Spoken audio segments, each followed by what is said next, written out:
I sat at my desk, scrolling through my phone, when I saw her message. Late business meeting at the Grandview Hotel, room 412. Might be a long night. My sister, Lena, had been working grueling hours at her new consulting job, and I figured she was just venting about another endless day. Still, something about the message felt off. Why mention the room number? I shrugged it off as exhaustion on her part and sent a quick reply. Hope it's not too brutal. Text me if you need a coffee run. Little did I know that casual text would unravel a mess I couldn't have imagined. Lena had always been the organized one, the sibling who color-coded her planners and never missed a deadline. Her new job, though, seemed to push her limits. She'd been traveling nonstop, meeting clients in sleek hotels and conference rooms, always with a smile plastered on her face.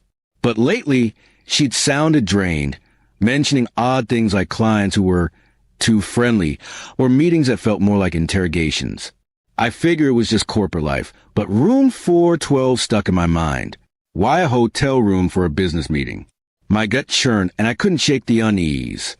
An hour later, with no reply from Lena, I started overthinking. What if this wasn't a normal meeting? I'd read too many stories about shady deals or creepy bosses taking advantage of late-night work. My fingers hovered over my phone before I sent another text. Hey, you okay? Weird vibe about this hotel thing. I stared at the screen, waiting for the 3 dots to appear. Nothing. My heart raced. Was I being paranoid, or was something wrong? I grabbed my keys, deciding to head to the Grandview, just in case. The hotel lobby was all marble and chandeliers, the kind of place that screamed money. I fell out of place in my hoodie and jeans, but I marched to the front desk and asked about room 412. The clerk raised an eyebrow, saying they couldn't share guest information. Frustrated, I texted Lena again, I'm downstairs. You good? Still no response. My imagination went wild. Maybe she was stuck in some sketchy deal, or worse, someone had lured her there. I paced the lobby, debating whether to call the police or storm upstairs myself. Then my phone buzzed. Lena's name lit up the screen. What are you doing here? Meeting's fine, just intense. Stay put. Relief washed over me, but it was short-lived. Seconds later, another text. Actually, get up here. Now. My stomach dropped. I bolted to the elevator, ignoring the clerk's curious stare. The ride to the 4th floor felt eternal, my mind spinning with worst-case scenarios. Was she in trouble? Had my text tipped someone off? I knocked on room 412, heart pounding, ready for anything. The door swung open, and there was Lena, looking frazzled but unharmed. Behind her, the room was chaos.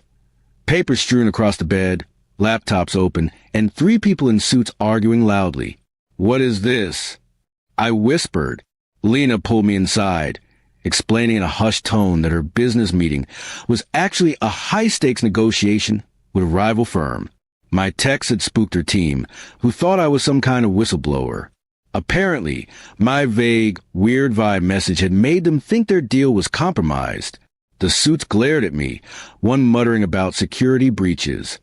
Lena, trying to keep the peace, introduced me as her overly protective brother. The tension in the room was thick, but the argument resumed, now about contract terms instead of my texts. I stood awkwardly in the corner, watching Lena mediate like a pro. She was in her element, even if the situation was a mess. I realized in how much pressure she was under, juggling these corporate sharks while keeping her cool.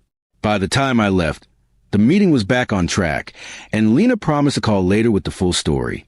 Driving home, I couldn't help but laugh at how my innocent text had turned a routine negotiation into a near disaster. Lena was fine, but I'd learned my lesson. Next time, I'd call before showing up. Still, I couldn't shake the pride I felt watching her handle the chaos. Room 412 wasn't what I'd feared, but it was a reminder. Lena could handle anything, even if her brother's paranoia almost derailed it all.